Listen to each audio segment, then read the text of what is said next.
Hello everyone.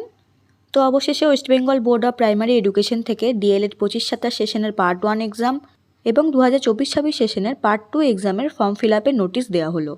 24-26 session এবং 25-27 session উভয়ের form fill up একই ডেটে হবে, তাই আমি আলাদা করে দুটো নোটিশ দেখাচ্ছি না, একটা নোটিশই দেখাচ্ছি। যেহেতু গতকালকেই নোটিশ দেওয়া হয়েছে, আশা করছি সবাই দেখে নিয়েছো। তোমাদের ফর্ম ফিল আপ আজ থেকে শুরু হয়েছে এবং চলবে 18ই আগস্ট পর্যন্ত, অর্থাৎ 1 উইক টাইম পাবে তোমরা ফর্ম ফিল আপ করার। এবার তোমাদের যেটা নিয়ে কনফিউশন আছে সেটা হলো তোমাদের ফর্ম ফিল আপ করতে কত টাকা লাগবে। তো দেখো নোটিশে এই দুটো পয়েন্ট লেখা আছে।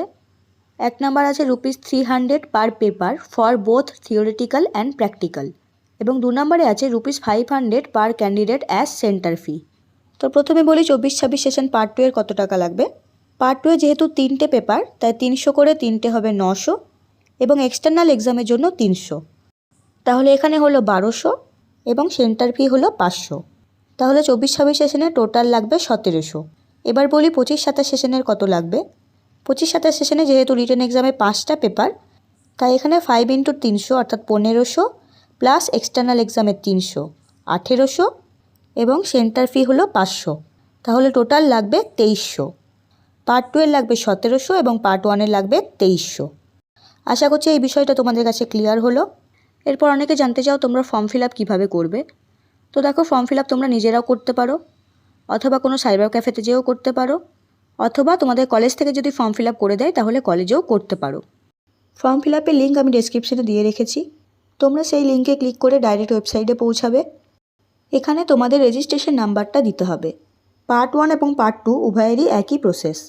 যারা পার্ট 1 অর্থাৎ 25-27 সেশনের আছো, তারা যদি রেজিস্ট্রেশন নাম্বার পেয়ে গিয়ে থাকো তাহলে সেটাই দেবে। যদি এখনও না পেয়ে থাকো তাহলে অবশ্যই কলেজে গিয়ে রেজিস্ট্রেশনটা করে নাও। তোমাদের রেজিস্ট্রেশনের ডেট বাড়ানো হয়েছে 13 তারিখ পর্যন্ত, অর্থাৎ আগামীকাল রেজিস্ট্রেশনের লাস্ট ডেট। এবং যারা পার্ট 2 অর্থাৎ 2024-26 সেশনের আছো, তারা তাদের পার্ট 1-এর যে রেজিস্ট্রেশন নাম্বারটা পেয়েছিলে সেটাই এখানে পুট করবে। রেজিস্ট্রেশন নাম্বার দেওয়ার পর দেখো এখানে সার্চ আইকনের মতো যে অপশানটা আছে এখানে ক্লিক করবে।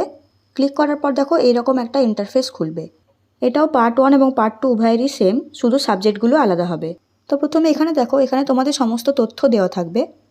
ইনস্টিটিউটের নাম, নিজের নাম, মিডিয়াম, সেশন, কোন জেলা, সবই এখানে দেওয়া থাকবে। এরপর দেখো এখানে দুটো অপশান আছে, মোবাইল নাম্বার এবং ইমেল আইডি। তো এখানে মোবাইল নাম্বার দেবে এবং এখানে ইমেল আইডিটা দেবে। এরপর দেখো এখানে কিন্তু কিছু করার নেই, এখানে তোমাদের শুধু সাবজেক্টগুলোর নাম লেখা থাকবে। এরপর দেখো 3টে জিনিস লাগবে।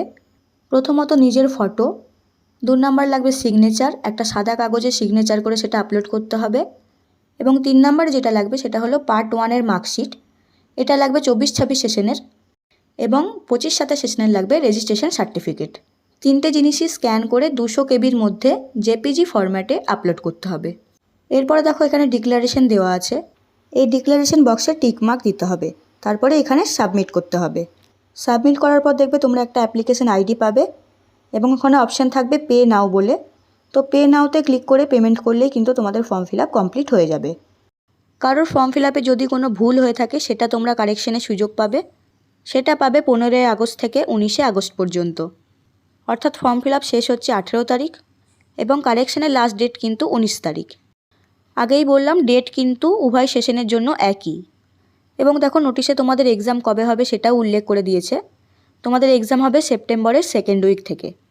তো প্রতিবারের মতনই আগে পার্ট 2 এর এক্সাম হবে এবং তার 2-3 দিন পরেই পার্ট 1-এর এক্সাম হবে। যেহেতু সেপ্টেম্বরের 2nd উইক বলেছে, তাই খুব সম্ভবত তোমাদের এক্সাম 10 তারিখ থেকে শুরু হতে পারে। যদি 10 তারিখ থেকে পার্ট 2 এর এক্সাম হয়, 10, 11, 12 3 দিন 3টে পেপার হবে, এবং হয়তো 13 তারিখ থেকেই পার্ট 1 হতে পারে, অথবা 17 তারিখ থেকে পার্ট 1 এক্সাম হতে পারে। যদি লাস্ট মিনিটে কোনো চেঞ্জ না হয় তাহলে কিন্তু এই শিডিউলটাই তোমাদের দিতে পারে। এই মাসের মধ্যেই তোমরা রুটিন পেয়ে যাবে। এবং তোমাদের এক্সটার্নাল এক্সামও সেপ্টেম্বরেই হবে। পার্ট 1 এবং পার্ট 2 এর এক্সটার্নাল এক্সাম একসাথেই হবে। পার্ট 1 এর এক্সটার্নাল এক্সাম হবে নিজের কলেজে এবং পার্ট 2 এর এক্সটার্নাল এক্সাম হবে প্রাইমারি স্কুলে। তাই তোমরা এক্সটার্নাল খাতা, টিএলএম, মডেল যা রেডি করার এখন থেকে রেডি করে রাখতে পারো, এবং অবশ্যই একটা বা দুটো টপিকে ডেমো প্র্যাকটিস করে রাখো। এক্সটার্নাল এক্সামের জন্য কিন্তু খুব বেশি সময় পাবে না। তো আজকের ভিডিও এই পর্যন্তই। এক্সাম নিয়ে যদি আর কোনো প্রশ্ন থাকে তাহলে অবশ্যই কমেন্ট করে জানাও, আমি রিপ্লাই দেওয়ার চেষ্টা করব।